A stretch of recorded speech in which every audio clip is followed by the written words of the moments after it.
kondisi yang nyata. Jadi model itu sebenarnya adalah seperti miniatur. Jadi kalau misalnya model itu, kalau saudara mungkin saudara belajar pengantar ekonomi ya, mungkin nanti saudara itu adalah ekonomi mikro ya. Jadi kalau misalnya pengen tahu terkait dengan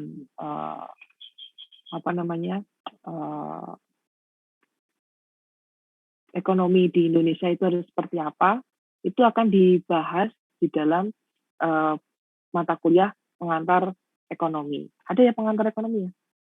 Soalnya kalau di AA itu nanti pengantar ekonomi, lalu nanti kalau misalnya lanjut ke STE gitu, itu nanti ada yang namanya disebut mata kuliah ekonomi makro. Jadi memang membahas secara umum seperti apa. Tapi itu adalah salah satu bentuk model untuk kita memahami, oh apa sih yang dimaksud dengan pendapatan, rumusnya seperti apa. Nah itu adalah model. Ya, jadi model mendasari. Nah kemudian sebuah data model ini ya itu merepresentasikan abstrak isi sebuah database. Namanya juga abstrak ya. Abstrak itu adalah kesimpulan lah ya. Jadi secara ringkas database itu akan seperti apa ya.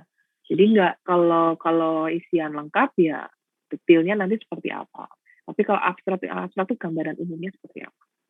Kemudian bagian DBMS baru disebut sebagian besar DBMS baru disebut sebagai relational database karena menggunakan model relasional. Ya. Oke, relational database itu menyajikan data dalam bentuk tabel. Jadi kalau untuk relational data model itu biasanya memang disimpan dalam bentuk tabel. Ya. Oke, kita masuk ke contoh. Nah, ini ya, ini adalah bentuk data data bentuk tabel atau database relasi itu adalah seperti ini. Jadi relasi itu adalah dalam bentuk tabel. Ya, ini adalah tabel data tabel mahasiswa, data tabel mata kuliah, data tabel mata kuliah dan mahasiswa. Jadi nanti relasinya ini yaitu adalah mahasiswa, NIM mahasiswa dengan mata kuliahnya. Ya, kode mata kuliah. Kodenya mana ini depan? Kode mata kuliah. Ya. Jadi nanti relasinya di situ. Jadi ini adalah dalam bentuk tabel. Kemudian model ini hanya menguraikan bagaimana data itu nampak dalam konseptual dan external level skema. Ini berarti kita melihat dari sisi user, ya, logical view-nya seperti apa. Kemudian data secara fisik itu disimpan sesuai dengan deskripsi dalam internal level skema.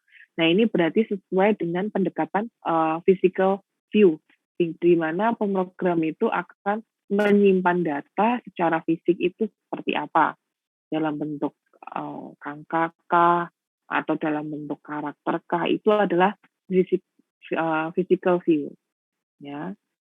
Oke, segera perhatikan. Nah, oke, setiap baris ya, setiap record ini ya, setiap baris ini itu disebut sebuah tuple.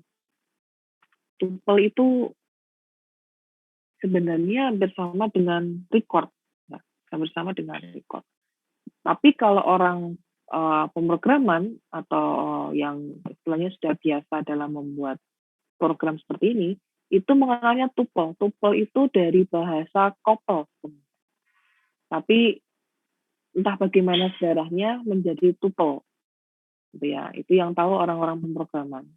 Jadi kalau saudara mau kapal-kapalan bisa mungkin pakai tupel-tupelan. Tapi ini bahasa pemrograman, gitu ya, disebut tuple. Nah, tupelnya yang masih di sini adalah seperti apa? Berarti ini berpasangan nih. Nomor link 2012, sekian. Ini berpasangan dengan mahasiswa bernama Budi Pratama. Dengan nomor telepon, sekian. Ini berarti berpasangan, ya. Menjadi satu kesatuan relasi ini. Ini satu setiap baris ini disebut tuple. Jadi tidak bisa dipisahkan. Ya, mereka karena berpasangan. Kemudian setiap baris itu berisi tentang sebuah kejadian khusus terhadap jenis entity dalam tabel.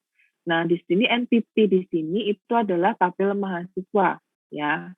Mahasiswa tentang kejadian khusus, ya ini adalah mahasiswa dengan nomor NIM sekian, nomor telepon sekian. Ini memang kejadian khusus. Khusus untuk mahasiswa ini, itu nomornya ini, nomor teleponnya sekian. Ya. Kemudian ini kode sekolah kuliah juga sama. Ya. Oke. Setiap kolom tabel berisi informasi tentang sebuah atribut khusus. Jadi kalau tadi saya sampaikan kalau namanya atribut, itu adalah nama kolomnya. Nah, setiap kolom ini isiannya adalah apa tadi? Isian atribut adalah field. Field ini, ya, field ini itu adalah isian dari atribut. Ya. Oke. Nah, setiap kolom itu atau setiap entity itu pasti memiliki yang namanya primary key. Jadi primary key ini adalah sebuah atribut atau kombinasi beberapa atribut yang secara unik mengidentifikasikan sebuah baris dalam sebuah tabel. Primary key ini syaratnya harus unik. Jadi satu primary key itu syaratnya harus unik. Jadi nggak boleh sama. Seperti kalau NIM-nya saudara itu ya, NIM-nya saudara. Itu tidak boleh ada yang kosong, 0. Jadi kalau memang 0 nilainya, ya berarti kita berikan 0. Dan mungkin ada juga yang primary key-nya itu ya kombinasi dalam bentuk lain, gitu ya. Jadi memang primary key-nya seperti itu. Jadi memang unik. Salah satu bentuk atau salah satu ciri dari primary key itu harus unik. Ya, harus unik, tidak boleh sama dengan yang lain. Jadi misalnya kodenya 10 digit, ya 10 digit. 00, nggak boleh kosong. Kode yang ini 4 digit aja. Kode yang ini 2 digit aja. Nah, itu unik. Gitu ya, jadi harus unik. Kemudian ada juga yang disebut sebagai, nah ini, dalam beberapa tabel, 2 atau lebih atribut bisa digabungkan untuk membentuk primary key.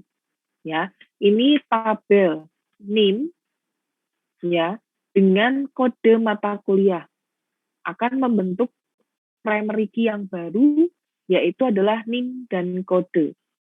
Ya, ini boleh kalau memang ternyata dibutuhkan. Kalau nggak dibutuhkan, tidak usah membentuk primary key. Tapi kalau memang ternyata dibutuhkan untuk primary key atau tabel yang baru dan memang butuh primary key, maka bisa dibentuk primary key yang baru. Yang penting apa? Kodenya unik. Ya, oke. Lalu ada juga yang disebut foreign key. Foreign key ini adalah atribut dalam sebuah tabel yang merupakan primary key dari tabel lain. Jadi tadi sudah saya contohkan bahwa misalnya nama mahasiswa, jadi setiap mahasiswa yang baru masuk itu pasti nanti punya dosen pembimbing atau kode advisor ya, nanti ada advisornya. Nah, setiap dosen pembimbing itu nanti ada kodenya. Ya, saya juga ada kodenya gitu ya, ada nomornya. Nah, nanti setiap mahasiswa itu akan mendapat kode advisor atau kode pembimbing akademik. Jadi nanti siapa pembimbingnya ini, siapa mahasiswanya gitu. Nah, advisor, jadi pembimbing di kode ini diambil dari kode-kode nama dosen. Ya, jadi kode-kode dosen, kode-kode dosen. Kode dosennya itu nanti untuk mahasiswa A itu kodenya ini. Kemudian mahasiswa B kodenya ini. Atau misalnya seragam semua. Satu dosen berapa orang. Gitu. Nah, ini data kode advisor ini tidak kita buat sendiri, tetapi kita ambil dari code primary key dari tabel lain. Jadi tidak buat baru. Beda dengan yang tadi ya. Kalau yang tadi kita menggabungkan dua sehingga membentuk primary key. Kalau yang ini kita ambil tanpa mengubah apapun. ya.